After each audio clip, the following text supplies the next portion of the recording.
मनै छु भन्ने भाव गरेर भगवान भन्नुहुन्छ यसरी भक्ति योग गर्नुमा र मेरो चरणमा ध्यान गर्नु। यसरी जब भगवानले बताउनु यसरी गरियो भने उत्तम गतिलाई प्राप्त गर्न सकिन्छ। जो व्यक्ति यसरी ममा शरणागत भएर मेरो भक्ति गर्दैन, जो देह र गेहमा आसक्त हुन्छ भनेको शरीरमा र संसारमा जो आसक्त हुन्छ त्यो व्यक्ति नरकलाई प्राप्त गर्दछ। रौरव, महारौरव, कुम्भिपाक, कालसूत्र, असीमत्र गरेका घनघोर नरकलाई प्राप्त गर्दछन्। त्यस्तो नरक प्राप्त गरेपछि त्यस्ता जीवात्मा कसरी स्वर्ग आदि फललाई प्राप्त गर्दछन्। पुण्य कर्म गरेर स्वर्ग आदि मिल्दछ। त्यस्ता व्यक्ति स्वर्ग आदि नरकको कठोर यात्रालाई भोग गरिसकेपछि फेरि संसार मनुष्य योनिलाई प्राप्त गर्दछन्। आमाको गर्भवासलाई प्राप्त गर्दछन्। र यसरी पहिलो रात्रिमा बुधबुध, पञ्चरात्रिमा बयरको दाना बराबर, 10 रात्रिमा मांसपिण्ड, 1 महिनामा एउटा ठुलो मांसपिण्ड जस्तो, 2 महिनामा नक्षत्र, तेस्रो महिनामा अङ्ग प्रत्यङ्ग पुष्टि हुने, चौथो महिनामा सप्तधातुले परिपूर्ण हुने, 5औं महिनामा एउटा मनुष्य कृति भन्ने, 6औं महिनामा आमाको दक्षिण कोखमा भ्रमण गर्ने, 7औं महिनामा सालले जकडिएर गर्भभित्र बस्दछ जीवात्मा। त्यही बेला आमाले खाएको अनुभव गर्दछ। अत्यन्त कष्ट सहित बेलामा कोही कोही पुण्यात्मालाई भगवानले 100 जन्मसम्मको स्मृति प्रदान गरिबक्सिन्छ। म कहाँ थिएँ, कुन जन्ममा के गर्दै थिएँ, जब त्यो जान्दैछ त्यो जीवात्माले अनि भगवानलाई भन्छ, प्रभु मभन्दा अदम कोही छैन। त्यो घरभित्र बसेको जीवात्माले भगवानको शरणागति गर्छ। मैले त्यति जानिसकेँ, अब हजुर मात्र मेरो लागि योग्य हुनुहुन्छ। म हजुरको शरणमा आएको छु, प्रभु मलाई रक्षा गरिबक्छु। म अब निर्भय भएर हजुरको चरणको वन्दन गर्दछु। हेर्नुहोस्, संसारमा आएको जीवात्माले गर्भदेखि नै भगवानको शरणागति गर्छ।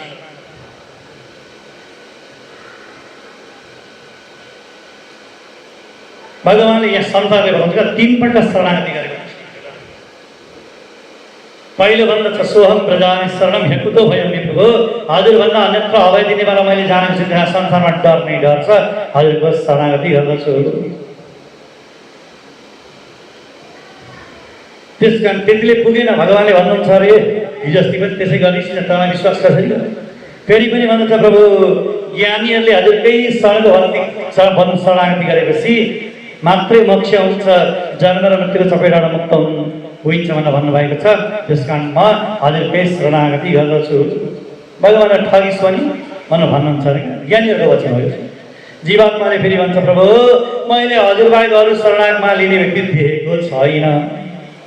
त्यस कारण म हजुरकै शरणागति गर्छु। मामे भविष्यद प्रसादित विश्वपालः।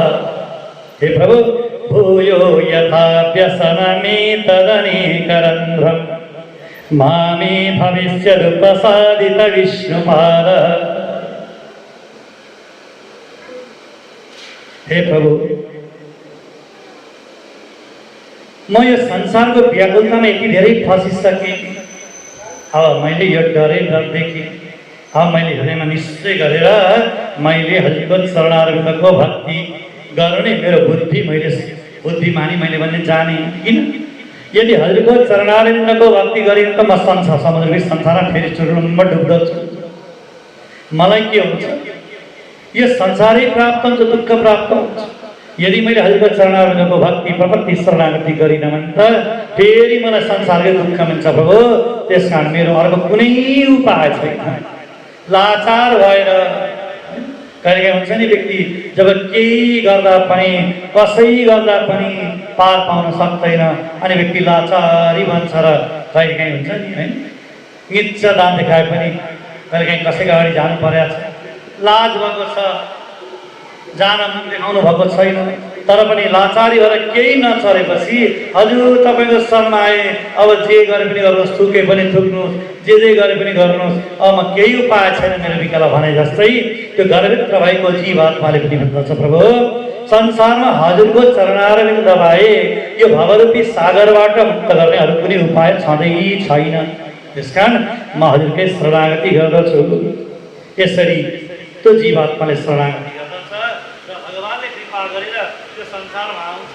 आएपछि फेरि आसक्त हुन्छ, गति त्यही हो।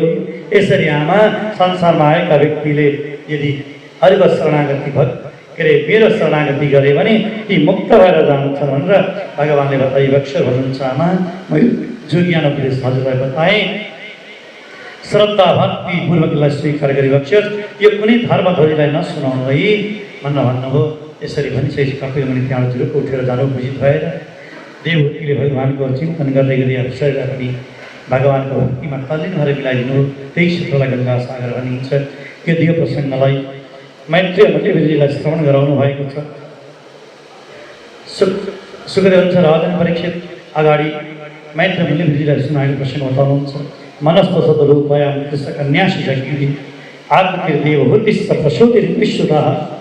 मनु महाराजका तीनटी छोरी हुनुहुन्थ्यो, आकृति देवहूति प्रसूति। देवहूतिको परम्परा बताउनु हो। आकृति नामकी छोरी हुनुहुन्थ्यो, रुचि नामले प्रजापतिलाई विवाह गरेर दिनुभएको थियो, जसद्वारा एक पुरुष भगवानले अवतार लिनुभएको थियो, जसका पुत्रका रूपमा तोष पुतोष सन्तोष आदि भएका सन्तानहरू जन्मेको प्रसङ्ग बताउनुहुन्छ।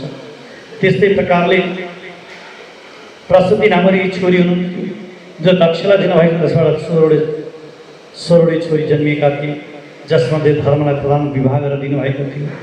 धर्मबाट कि पत्नी मूर्तिबाट भगवान साक्षात् नर अनि नारायण रूपमा भगवानले अवतार लिएको दिव्य प्रसङ्ग बताउनुहुन्छ। यसरी दिव्य रूपमा दर्शन गरेको प्रसङ्ग बताउनुहुन्छ। यतापट्टि एउटी जो छोरी हुनुहुन्थ्यो सती नाम गरेकी, जसको विवाह भगवान शिवजीको साथमा भएको थियो, सबैका सन्तानको वर्णन गर्नुहुन्छ। तर सतीबाट सन्तान भएन भन्नुहुन्छ, किन भन्दाखेरि ज्वाइँ ससुराको झगडा भएको थियो। एक दिनको कुरा हो, भगवान शङ्करजी भएको ठाउँमा एउटा सभा चल्दै थियो। दक्ष आए, शङ्करले उठेर नमन नगरेको देख्दाखेरि दक्षले भगवान शङ्करजीको निन्दा तिरस्कार गरे। श्राप भयो। भगवान शिवजी उठेर जानु, दक्षले शिवजीको अपमान गरेर फेरि यज्ञको आयोजन गरे। त्यो थाहा पाएपछि सती महारानी यज्ञमा आउनुभएको। भगवान शिवजीको निन्दा सुनेर शरीरलाई त्यागिदिनु भयो। भगवान शिवजीले थाहा पाएपछि जटाबाट वीरभद्र प्रकट गर्नुभयो। वीरभद्रले गएर दक्षको यज्ञलाई विध्वंस गरे।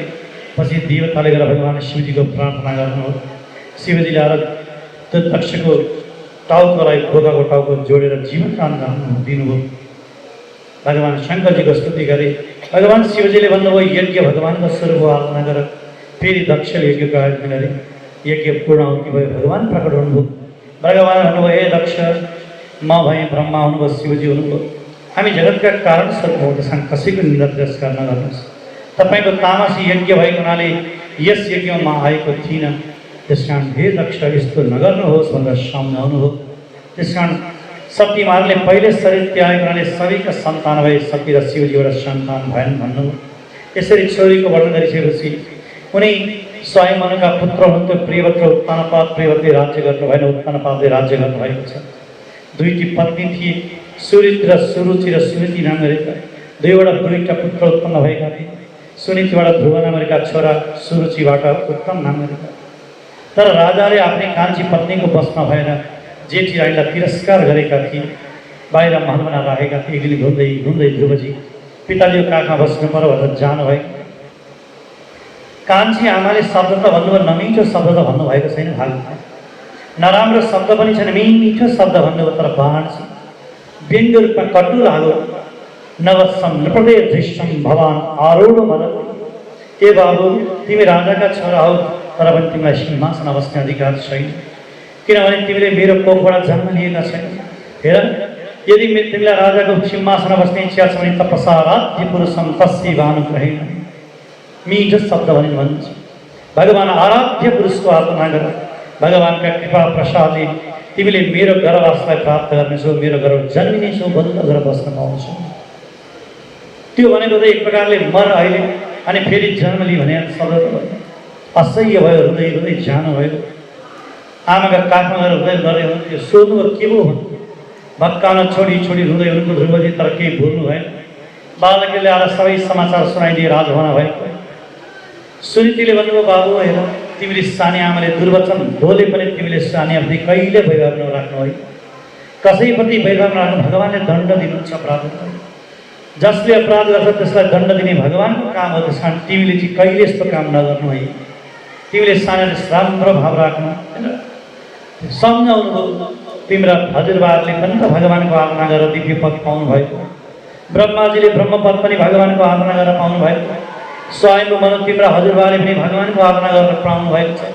तिमीले पनि बाबु भगवानको आराधना गर्यो भने त त्यो पिताजी बस्ने आसन के ब्रह्माजीले पनि प्राप्त गरेको दिव्य आसन पाउँछ बाबु भन्नु भन्दैन, सम्झाउन भन्नुभएको थियो। ध्रुवजीले त त्यसलाई आमाको उपदेश सम्झिनु भयो, रात्रिमा जुरुक्क उठेर हिँड्नु भयो, निस्केर हिँड्नुभयो त नारदले थाहा पाउनुभयो, सम्झाउनु भयो। बालकको स्वभाव हो, बालकले कसैको राम्रो कुरा नराम्रो कुरा सुन्नु हुँदैन। सुरक्षाम दुर्वचर बाँडेर नभिन्नी श्रेयर्दी। ए बाबु हेर, त्यो सुरुचिले भनेको दुर्वचन बाँड्ला तिमीले मनमा नलिनु है, छोड। ध्रुवजीले भन्नुभयो अब त म त भगवानको भजन गर्न हिँडेको नगरिकन छाड्दिनँ भन्नुभयो। ध्रुवजीमा दृढ निष्ठता देखेपछि नारदजीले दिव्य द्वार साक्षरी मन्त्र उपदेश गर्नु भन्नुहुन्छ। ए बाबु जाऊ मधुवनमा जानुहोस्, त्यहाँ गएर स्नान गर्न यमुना छिने अनि भगवानको अर्घपातद्वारा सेवा गर्न जहाँ नित्य भगवान श्री विराजमान हुनुहुन्छ र भगवानको यस्तो स्वरूपको ध्यान गर्नु भन्नुभयो जो श्रीवत्सन्न लिप्त हुनुभएको छ, घनश्याम हुनुहुन्छ, किर मुकुटद्वारा सुशोभित हुनुहुन्छ, पितालाई धारण गर्नेवाला हुनुहुन्छ, त्यस्ता भगवान श्रीहरिको ध्यान गर्नु भन्नुभयो। यतापट्टि प्रातःकाल भयो, छोरो हरायो, हाहाकार भयो, सबैले धिक्कार गर्न लागे, राजालाई उत्तानपात छोरो खोज्दैन लागेको थियो। नारदजी आएर भन्नुभयो खोज्नु जानु पर्दैन, फलानु दिन फर्केर आउनेछ प्रतीक्षा गर्नुहोस्। यता ध्रुवजीले कठोर तपस्या गर्नुभयो, सारा देवताहरूको शक्ति खिच्नु 6 महिनासम्म तपस्या गर्नुभएको छ। देवता डराएर भगवान्का सन्निधानमा गए, भगवान् हुन्छ मेरो भक्तलाई दर्शन दिन्छु, सब ठिक हुन्छ भन्ने देवतालाई पठाइदिनु भएको थियो। मैत्रेय भन्नुहुन्छ मदरुवनं वृत्त ऋक्षयाग, भगवान् साक्षात् आफ्नो भक्तको दर्शन गर्न मधुवनमा आइपुग्नुभयो। भगवानले दिव्य दर्शन दिनुभएको त ध्रुवजी महाराजको दर्शन गर्न बसिरहेको छ। नेत्र बन्द गरेर हृदयभित्र भगवानको दर्शन गर्दै हुनुहुन्थ्यो। भगवान् बाहिर खडा हुनुहुन्छ, देख्नु भएन। भगवानले भित्रको दर्शनलाई अन्तर ध्यान गराइबक्स्यो। ध्रुवजी आत्तिनुभयो, बाहिर यसो हेरेको त भगवानलाई देख्नुभयो, ठिङ्ग उभिनु। भगवानले दाहिना गालामा शङ्ख प्रवेश गराइबक्स्यो। त्यो शङ्ख भनेको वेद हो, सारा वेदका ज्ञान उपस्थित भए। दुवै हात जोडेर भगवानको चरणमा अर्घपातको प्रदान गरेको दिव्य स्तुति गान गर्नुहुन्छ। यो त प्रविश्य वाचि महापुरुष, हे प्रभु हजुर सर्वशक्तिमान हुनुहुन्छ, मेरा सबै श्रुतिका बाण इन्द्रियहरूलाई हजुरले जागृत गराइबक्स्यो, मेरा बाणीद्वारालाई सजीव गराइबक्स्यो, मेरा हात गोडाद्वारा हजुरको सेवा होस्, मेरा इन्द्रिय सबैद्वारा हजुरको आराधना होस्। प्रभु सबैमा चेतना दिनेवाला हजुर नै हुनुहुन्छ, सबैको अन्तर्य परमात्मा हजुर हुन्छ, हजुरलाई नमन गर्छु, वन्दन गर्छु। हजुर सबैका मालिक हुनुहुन्छ, एक हुनुहुन्छ, अनन्त गुणशक्तिले युक्त भएका हजुर नै हुनुहुन्छ। हे प्रभु हे नाथ, सृष्टि कुरा पनि आरम्भमा ब्रह्माजी पनि हजुरकै शरणागति गरेर यो जगतको सृष्टि गर्नुभएको थियो ब्रह्माजीले। हे प्रभु यो शरीर त कस्तो छ, सबतुल्य छ, तर पनि यस्तो सबतुल्य भएको शरीरद्वारा पनि संसारमा आसक्त भएर विषयमा व्यक्तिहरू फँसेका हुन्छन्, हजुरको भक्तिबाट विमुख भएका हुन्छन्। त्यस कारण हे प्रभु यो संसारको मायाले यसरी संसार जकडिएको हुन्छ, यसरी बाँधेको हुन्छ, छोड मुक्त हुनै सकिँदैन। त्यस कारण प्रभु मलाई त त्यस्ता ज्ञानीहरूको सङ्ग दिबक्स्योस्। भक्ति मोह प्रवहता तोइ मे प्रसङ्गो भूयादनन्त ममराशय। हे प्रभु जसको हृदय शुद्ध पवित्र भएको छ त्यस्ता ज्ञानीहरूको सङ्गत दिबक्स्योस्। भन्नुहुन्छ एनाजसल्वणमुरो व्यसनं भवभि निसे भवति गुणकथा मृतपानमत्तः। ध्रुवजीले भगवानसँग निवेदन गर्दै भन्नुहुन्छ प्रभु मलाई त त्यस्ता ज्ञानीहरूको सन्तहरूको सङ्गति दिबक्स्योस् जसले हजुरको कथालाई श्रवण गरेर उन्मत्त भएका छन्, जो हजुरको कथा सुन्दा सुन्दा सुन्दा सुन्दा उन्मत्त भएर केवल मन हजुरमै लगाएका छन्। प्रभु जसले हजुरको कथारूपी रसलाई नित्य पान गरेर उन्मत्त भएका छन् त्यस्ता ज्ञानीहरूका त्यस्ता भक्तहरूको सङ्गत दिनुहोस्। कस्तो प्रसङ्ग किन भन्दाखेरि त्यस्ता ज्ञानीहरूको सङ्गतले यो मन भगवानमा लाग्दछ। हे प्रभु हजुर त कस्तो एकछिन भन्दाखेरि हजुरभन्दा संसारमा अर्को कोही छँदै छैन, म त यो आत्मा संसारबाट मुक्त हुनको लागि यसबाट बस्ने हजुरभन्दा अरू मैले केही जानेकै छैन। हजुर कस्तो नित्य हुनुहुन्छ, शुद्ध हुनुहुन्छ, परिशुद्ध हुनुहुन्छ, आत्मस्वरूप हुनुहुन्छ, आदि पुरुष हुनुहुन्छ। त्यस कारण हे प्रभु हजुर नै साक्षात् यस चराचर जगतको अधिष्ठाता विष्णु रूपमा रहनेवाला हजुर नै हुनुहुन्छ। हजुर आनन्द हुनुहुन्छ। म हजुरकै शरणमा आएको छु। यसरी दिव्य ध्रुवजीले भगवानको स्तुति गर्नुभयो। भगवानले भन्नुभयो हे ध्रुव जाऊ पिताजीको राज्यलाई 36,000 वर्ष पर्यन्त राज्य गर अनि दिव्य ध्रुवलोकलाई राज्य गर्नु भनेर भगवानले ब्रह्माजीले पनि प्रार्थना गरेको दिव्यलोक प्रदान गरिबक्स्यो। ध्रुवजी खिन्न भएर फर्केर आउनुभयो। पिताजीलाई साष्टाङ्ग गर्नुभयो, आमालाई साष्टाङ्ग गर्नुभयो, सानी आमालाई पनि साष्टाङ्ग गर्नुभयो। सानी आमाले जुरुक्क उठाएर हुनुहुन्छ बाबु तिम्रो लामो आयुष भनेर आशीर्वाद दिनुभएको छ। तिमीले मृत्युलाई पनि विजय प्राप्त गरेका छौ, तिमीले भगवानलाई प्राप्त गरेका छौ भनेर आशीर्वाद दिनुभयो र धेरै वर्षपर्यन्त राज्य गर्नु। पिताजी पुत्रलाई सिंहासन दिएर भगवत धाममा जानुभएको छ। एक दिन त उहाँका भाइ हुनुहुन्थ्यो उत्तम, विवाह गर्नुभएको पितापति शिष्यमार्गी छोरीका साथमा भूमिका साथमा कालपरवस्त्र पुत्र उत्पन्न भएका थिए। भाइकी छोरीलाई साथमा विवाह गर्नुभएको थियो, एउटा छोरा एउटा छोरी भएका थिए। तिनका साथमा रहँदै हुनुहुन्थ्यो। भाइ थिए उत्तम, यक्ष नगरीमा जानुभएको, यक्षले मारिदिन्छ। मेरो भाइलाई मार्ने बेला यक्ष नमारिकन छाडेर सारा यक्ष मार्न लाग्नु भएको। मनले आएर सम्झाउनु के गरेको भयो, भगवानका भक्तले यस्तो गर्ने हो, एउटा कुनै यक्षले मारो होला त्यसको बदलामा सारा यक्ष मार्नुहुन्छ। भगवानका भक्तले यस्तो अनर्थ गर्यो भने हिंसा गर्छ। भगवानका भक्तले यसैमाथि दयाको भाव राख्नुपर्छ भन्नुभयो। ध्रुवजीले तुरुन्तै छोडिदिनुभयो। कुबेरजी प्रसन्न भएर हुनुहुन्छ। हेर आफ्नो हजुरबाको वचन मानेर तुरुन्तै तपाईँले क्रोध त्याग्नुभयो, के चाहनुहुन्छ? ओहो मेरो बुद्धि बिग्रेछ, भगवानमा मन लागोस्, भक्ति लागोस् भन्नुभयो। आशीर्वाद दिएर जानु कुबेरजी आएर धेरै वर्षपर्यन्त राज्य गर्नुभयो। केही दिन आफ्ना पुत्रलाई राजसिंहासन दिएर लाग्नुभयो भगवानको भजन गर्नलाई। कठोर तपस्या गर्दै हुनुहुन्थ्यो। भगवानका पार्षद विमान लिएर आउनुभएको, विमानमा बस्न लाग्नुभएको। त्यही बेला मृत्यु देवता आए, मृत्युको शिरमा आफ्नो चरण राखेर रत्न बसेर जाँदै हुन्थ्यो। आमाको स्मरण भयो। भगवानका भक्तले भन्नुभयो जुन कुलमा तपाईँ यस्ता पुत्र उत्पन्न भएको छ त्यस्ता कुलको उत्तम गति हुन्छ।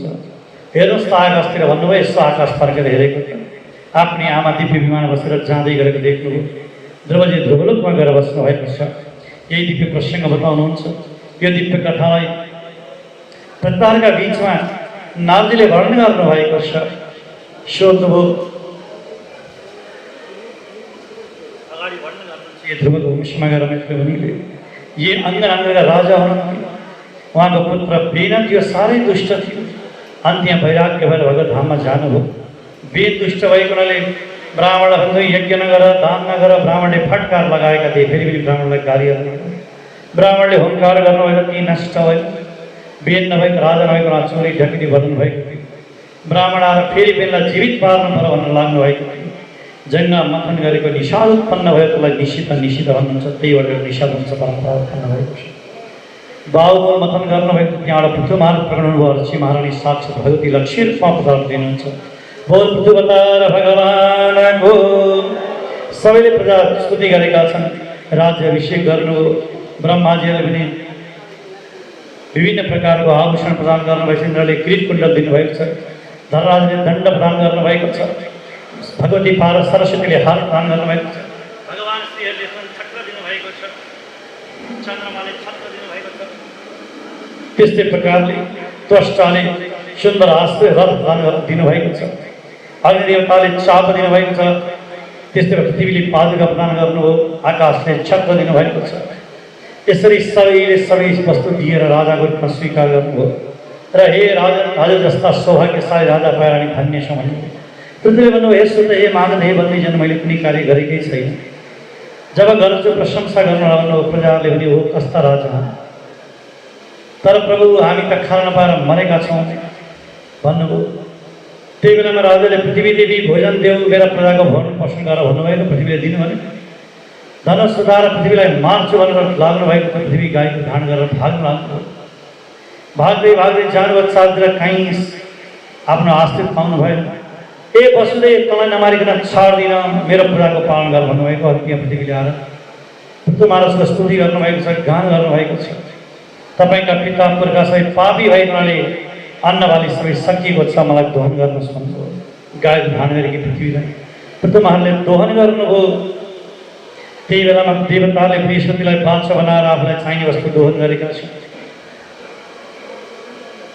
त्यस्तै प्रकारले दैत्यहरूले प्रहलादलाई बाछा बनाएर दोहन गर्न लागेका छन्।